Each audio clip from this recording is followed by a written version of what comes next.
Welcome to maths academy. आज हम बात करेंगे CGSE रेंजर के पुराने और नए सिलेबस में कितना फ़र्क है, और उसके बाद बात करेंगे कट ऑफ की, और आपका जो भी डर बना हुआ है इससे नए सिलेबस से उसका भी भ्रम दूर करेंगे। ठीक है, तो देखो पहला कि देखो 2000 ओल्ड सिलेबस क्या है। हमारा ओल्ड सिलेबस मतलब 2016-17 में जो सिलेबस था वो क्या है। ठीक है, 2016-17 में आपको सिलेबस दिया गया था, उसमें क्या है और उसमें कितने कितने मार्क्स के पूछे गए थे पेपर में। ठीक है, वो देखो सिलेबस को 5 भागों में बांटा गया था। ठीक है, 5 भागों में मतलब देखो फिजिक्स, केमिस्ट्री, बायोलॉजी, तीसरे मतलब पहला, दूसरा, तीसरा पार्ट। चौथा पार्ट में देखो ये साइंस टेक प्लस एग्रीकल्चर। ठीक है, साइंस टेक मतलब विज्ञान प्रौद्योगिकी। और देखो लास्ट वाला जो पार्ट था, 5वां पार्ट, देखो 5 पार्ट है ना टोटल। देखो 1 2 3 4 5। ठीक है, 5 भागों में बांटा गया है। तो देखो पांचवा जो पार्ट है इन्वायरमेंट और फॉरेस्ट्री। ठीक है, तो यहाँ पे देखो उसमें एक साथ इंक्लूड है। ठीक है, मतलब देखो एग्रीकल्चर और फॉरेस्ट्री वहाँ पे एक साथ इंक्लूड है। लेकिन न्यू सिलेबस में देखो, न्यू सिलेबस में 2020 का सिलेबस। ठीक, 2020 का सिलेबस जो है उसमें आपका देखो 7 भागों में बांटा गया है। देखो फिजिक्स, केमिस्ट्री, ठीक है, पहला, दूसरा, तीसरा, चौथा, पांचवा, छठवां, सातवां। ठीक है, physics, chemistry, biology, science tech, agriculture, environment, forestry. तो देखो पुराने और नए सिलेबस में देखोगे तो कोई फर्क नजर आ रहा है क्या? तो आपको लोग को मतलब कुछ फर्क तो नजर नहीं आ रहा है। ठीक है, तो देखो यहाँ पे क्यों फर्क नजर नहीं आ रहा है। देखो साइंस टेक मतलब यहाँ पे जो एग्रीकल्चर और फॉरेस्ट्री उसको अलग से निकाल के रख दिया गया, मतलब अलग पार्ट छठवां और सातवां बना दिया गया। ठीक है, तो देखो यहाँ पे मतलब देखो यहाँ पे तो अपने यहाँ जो है आपका, ठीक है, सिलेबस तो वही है, लेकिन आपका देखो सिलेबस को थोड़ा सा मतलब बढ़ा के दे दिया गया। ठीक है, बढ़ा के मतलब वो उसको मतलब जो टॉपिक थे उसको एक्सपेंड कर दिया गया। जैसे एग्रीकल्चर का सिलेबस देखोगे, ठीक है, अभी एग्रीकल्चर की सिलेबस की जो लेंथ है आपका, ठीक है, सिलेबस का जो लेंथ है उसमें सबसे ज्यादा पोर्शन है एग्रीकल्चर का। ठीक है,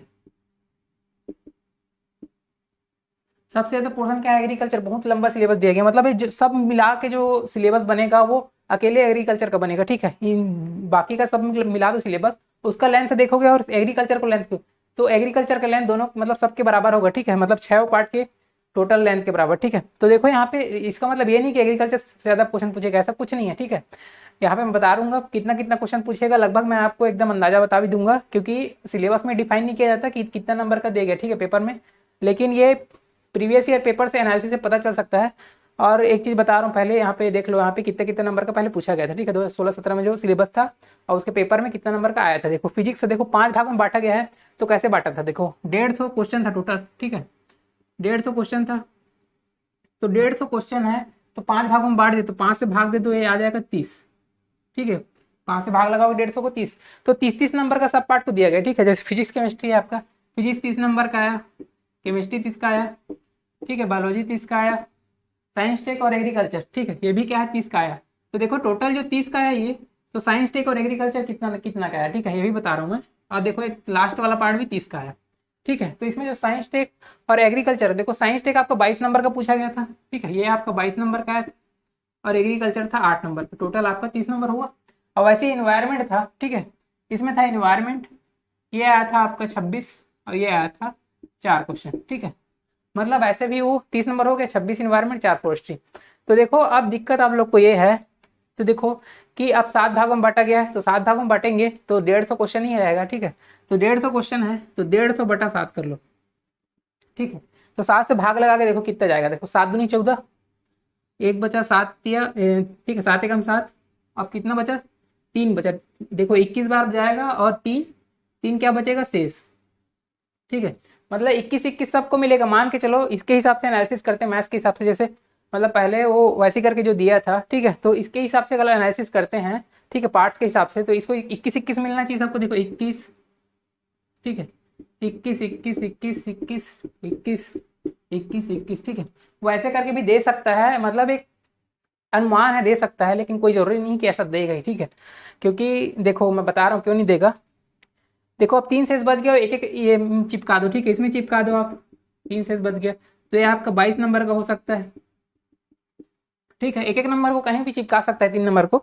तो देखो यहाँ पे क्यों मैं ऐसा बोल रहा हूँ कि ऐसा नहीं मतलब आना चाहिए पेपर, क्योंकि देखो यहाँ पे सिलेबस जो है, देखो फॉरेस्ट्री और एग्रीकल्चर, ठीक है, वो पहले भी था, उसको नए पार्ट में बिल्कुल अब जो है आपका पहले से मतलब कुछ चेंज तो करेगा। अब देखो अलग अलग पार्ट बना दिया है, तो चेंज तो नंबर तो होंगे। ठीक है, लेकिन देखो यहाँ पे बात क्या चीज हो रही है कि देखो पहले जो है, अब देखो यहाँ पे कितने नंबर का पूछेगा। जैसे एग्रीकल्चर आपको मान के चलो 21 नंबर का आता है, ठीक है, 21 नंबर का आता है। अभी पुराना वाला एग्रीकल्चर देखो 8 नंबर, ठीक है। अब देखो पुराने वाला क्या बोलते हैं फॉरेस्ट्री, देखो ये 21 नंबर का फॉरेस्ट्री, यहाँ पे फॉरेस्ट्री कितना है 4 का, ठीक है। तो देखो 8 से सीधा 21 का जंप होना, ठीक है। 8 से सीधा 21 का जंप ये अपने को रास नहीं आ रहा है, ठीक है। 8 से सीधा 21 का जंप, 4 से सीधा 21 का जंप, ठीक है। ये अपने को क्या है रास नहीं आ रहा है, ठीक है। तो यही यहाँ पे मतलब मन में एक डाउट बन गया है कि आप तैयारी करें कि एग्रीकल्चर और फॉरेस्ट्री का अलग से मतलब ज़्यादा ही स्पेशली तैयारी करें कि नहीं करें, ठीक है। क्योंकि पहले कम नंबर का आ रहा था, अब ज़्यादा नंबर का आ रहा है, उसको पहले मतलब ड्रॉप कर सकते थे, ठीक है। लेकिन यहाँ पे ड्रॉप करें कि नहीं करें ये बहुत बड़ा समस्या खड़ा हो गया, ठीक है। तो इसके लिए मैं एक एवरेज एनालिसिस करके बता रहा हूँ आपको, उसके आधार पर आप निर्णय लेंगे, ठीक है। देखो मेरा एक एवरेज एनालिसिस है, मतलब यहाँ पे क्योंकि देखो यहाँ पे सब्जेक्ट की वैल्यू देखो आप, फिजिक्स केमिस्ट्री बायोलॉजी ये सब की वैल्यू देखो, ठीक है। और इसका इतिहास भी देखो कि पहले आपका कितना कितना नंबर का पूछा गया था, और उसका इतिहास देख लो आप, ठीक है। तो यहाँ पे देखे जैसे अगर फॉरेस्ट्री की बात किया जाए, आप लोग को सिलेबस मान के चलो नहीं दिखा होगा, पुराना सिलेबस आप लोग अध्ययन किए होंगे, लेकिन फॉरेस्ट्री उसमें छुपा हुआ था, तभी तो क्वेश्चन आया ना भाई। क्वेश्चन आया है मतलब आपका सिलेबस के अंदर कहीं ना कहीं है, तभी क्वेश्चन आया है, ठीक है। उसमें छुपा हुआ इन्वायरमेंट में आपको दिखा नहीं होगा, वो बात अलग है, ठीक है। तो यहाँ पे क्या है उसको लेंथ को, अब देखो लेंथ क्यों नहीं क्यों बढ़ाया, मैं इस पर भी बताऊंगा, ठीक है। लेंथ क्यों बढ़ाया गया है एग्रीकल्चर का, ठीक है। लेंथ इसीलिए आपको इंक्रीज किया गया है क्योंकि देखो एग्रीकल्चर वाले, अब हर कोई तो एग्रीकल्चर कल्चर वाले नहीं है, यहाँ पे बहुत सारे क्या है जनरल कंपटीशन वाले हैं। तो वो क्या होता है कि मतलब उससे रू हो सकते, ठीक है। मतलब एग्रीकल्चर के अगर 2-4 टॉपिक दे के मतलब वो क्या है डरे ना, ठीक है। तो इसीलिए उसको पूरा एक एक विस्तार से आपको बता देंगे, ठीक है। उसमें से ही क्वेश्चन आ जाएगा ऐसे करके, उसे डरे ना पूरा, ठीक है। क्योंकि उसको नॉलेज नहीं होता ना, मतलब एग्रीकल्चर जो नहीं कर रहा है वो, उसको ये सब चीज़ का नॉलेज नहीं होता है, ठीक है। मतलब ऐसे टॉपिक दे दिए जैसे फसल दे दिया, तो उसके अंदर क्या क्या पढ़ना है उसको नॉलेज नहीं होता, ठीक है। इसलिए आपको डिटेल में आपको कर दिया, ठीक है। तो डिटेल से उसको घबराना नहीं है, लेंथ ऑफ सिलेबस देख के घबराना नहीं, ठीक है। बस देखो अलग अलग पार्ट किया ना, ये गड़बड़ कर दिया, ठीक है। अलग पार्ट करके वो गड़बड़ कर दिया, ठीक है। तो अलग पार्ट करके ये डराया जा रहा है, तो इस डर को भी खत्म करना है, ठीक है। उसको डर को खत्म करता हूँ मैं। देखो यहाँ पे मैं एवरेज एनालिसिस किया हूँ, तो वो मेरे को लगा है क्योंकि देखो 25-25 नंबर का मैं तीनों को लिया हूँ, फिजिक्स केमिस्ट्री और आपका बायोलॉजी 25-25 नंबर का। उसके बाद आपका साइंस टेक 20 नंबर का, एग्रीकल्चर 20 नंबर का, इन्वायरमेंट 20 नंबर का, फॉरेस्ट्री 15 नंबर का, ठीक है। तो भी देखो तो आपका 8 नंबर से यहाँ पे देखो, अगर मेरे हिसाब से देखो तो 8 नंबर से 20 नंबर ये जम कर रहे, देखो 8 नंबर से 20 नंबर जम कर रहे। अब फॉरेस्ट्री कितना जम कर रहा है आपका 4 नंबर से 15 नंबर जम कर रहा है, ठीक है। तो मेरे हिसाब से आपका आपके मतलब जो पैटर्न होना चाहिए उसके हिसाब से भी देखो 21 नंबर 20 नंबर ज़्यादा फर्क नहीं एग्रीकल्चर में, लेकिन फॉरेस्ट्री वहाँ पे थोड़ा सा कम हो गया, ठीक है। मतलब तो भी मतलब मैं तो इन लोग को वैल्यू दिया हूँ, ठीक है। एग्रीकल्चर फॉरेस्ट्री को वैल्यू दिया हूँ मैं, ठीक है। मेरे हिसाब से अगर कहा जाए तो देखो वैल्यू देना पड़ेगा, क्योंकि देखो देखो भाई अलग पार्ट में बना के दे दिया है, ठीक है। सिलेबस लेंथ लंबा है उससे मेरे को दिक्कत नहीं है, बाकी अलग बना के दिया है, ठीक है। इसलिए मैं उसको वैल्यू दे रहा हूँ, ठीक है। नहीं तो अलग बना के दिया मतलब कुछ तो चेंज होगा, और नंबर ऑफ क्वेश्चन इसमें चेंज होंगे, बिल्कुल चेंज होंगे, ठीक है। नहीं तो पुराना सिलेबस डाल देता, नया सिलेबस क्यों डाला गया है, ठीक है। तो देखो बिल्कुल, लेकिन यहाँ पे प्रेफरेंस आपको पढ़ाई इसको देना है, ठीक है। पहले अब देखो आप फिजिक्स केमिस्ट्री बायोलॉजी ये सब को ना पढ़ के अब उसी पे ध्यान फोकस करोगे, ठीक है। तो ये यहाँ पे प्रॉब्लम आपको आ सकती है, क्यों? क्योंकि भाई देखो नए नए चीज आप मतलब एग्जाम के टाइम मतलब ज़्यादा तो बचा नहीं है, 2 ही महीना बचा है, ठीक है। और मेरा खुद का एक्सपीरियंस रहा है कि देखो कि जो ज़्यादा मतलब एग्जाम के समय ही अगर नई नई चीज़ पढ़ता है वो मतलब और मतलब सफलता से और दूर भागता है, ठीक है। मेरे हिसाब से मेरे जितने भी एक्सपीरियंस रहा है, ठीक है, मैं बहुत से लोगों को देखा हूँ। तो नई नई चीज़ पढ़ लेते हैं, उसको रिवाइज भी, चलो रिवाइज भी कर लिए तो भी क्या है पुरानी चीज़ें बहुत सारी छूट जाती, ठीक है। नई चीज़ करने के चक्कर में, नई चीज़ करने में बहुत टाइम लगता है और पुरानी चीज़ करने में टाइम नहीं लगता है, ठीक है। जैसे कि अब रिवाइज भी करते रहोगे, इसको करोगे तो जल्दी हो जाएगा, ठीक। उसके बाद जो समय बचेगा उसमें भी फोकस कीजिए एग्रीकल्चर और फॉरेस्ट्री जैसी चीज़ों में, ठीक है। क्योंकि भाई आपको तो नंबर लेने से मतलब है ना, आपको सिलेक्शन लेने से मतलब है क्योंकि मैं अभी कट ऑफ करके बता देता हूँ, कट ऑफ कितना कितना गया था, ठीक है। उसके हिसाब से आप खुद डिसीजन लेंगे कि क्या करना चाहिए, ठीक।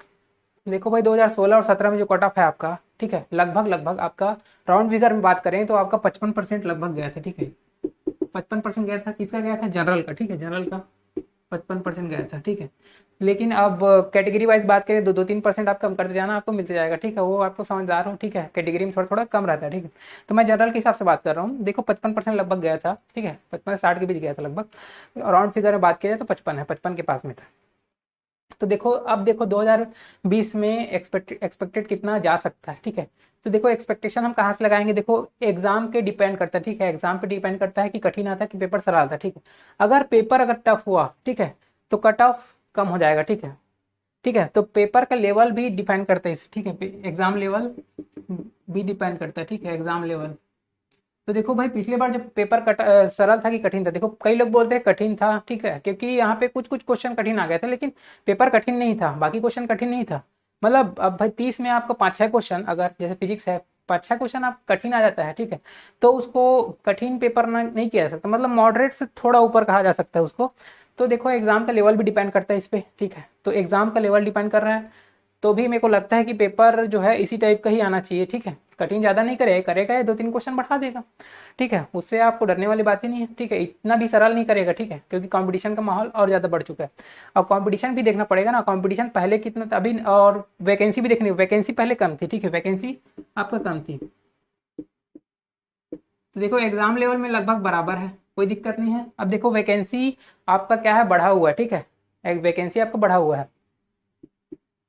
तो यहाँ पे देखो कट ऑफ का, देखो एग्जाम लेवल लगभग समान आने वाला है, तो एक कट ऑफ लगभग वैसी रहेगा, ठीक है, लेकिन वैकेंसी यहाँ पे बढ़ी है, ठीक है, पोस्ट बढ़ेगी, पोस्ट जैसे बढ़ी तो क्या है, कट ऑफ उससे क्या होता है, गिरता है, ठीक है, पोस्ट जितना ज़्यादा रहेगा उतना तो कम कट ऑफ जाएगा ना, पोस्ट कम रहेगा तो कंपटीशन उसमें ज़्यादा बढ़ जाएगा, ठीक है, मतलब उसमें क्या है कट ऑफ आपका बढ़ जाता है, तो यहाँ पोस्ट थोड़ी बढ़ी है तो आपको कट ऑफ क्या है, गिरना चाहिए, ठीक है, पोस्ट बढ़ी है तो क्या है, कट ऑफ आपको गिरना चाहिए।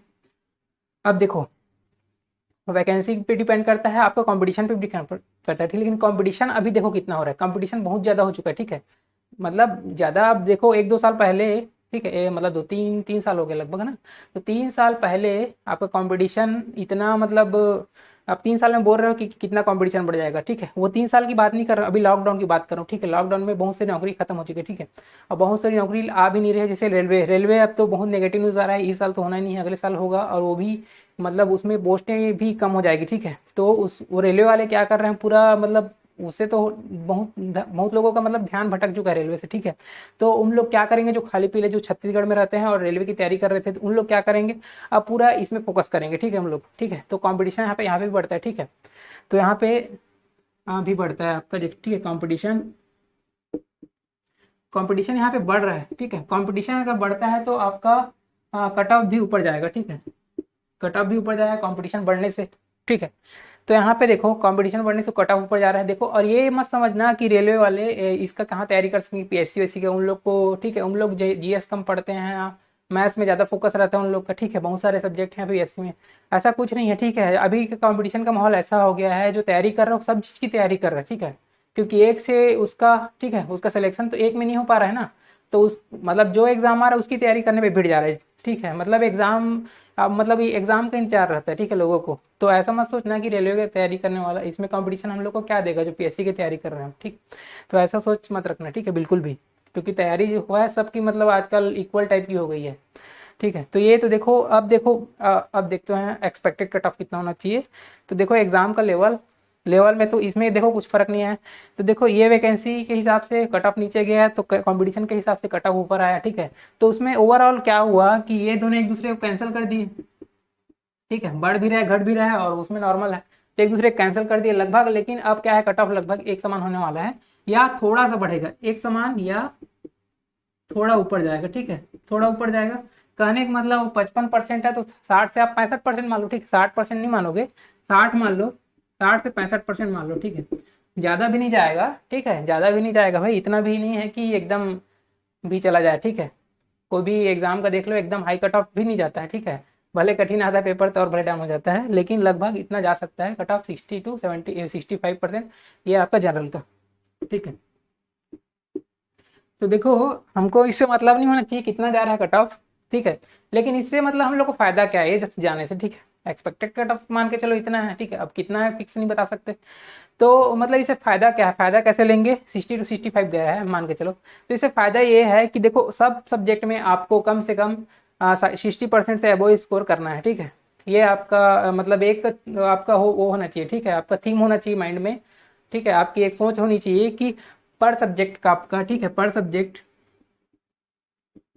आपका जो है 60% या 65%, ठीक है, या लगभग 70%, ठीक है, 70% या 65 ही ले लो, मान के चलो 70 ज़्यादा हो जाएगा। 65% आपका स्कोर आपका हर सब्जेक्ट में होना चाहिए, ठीक है, ये सोच बना के चलो।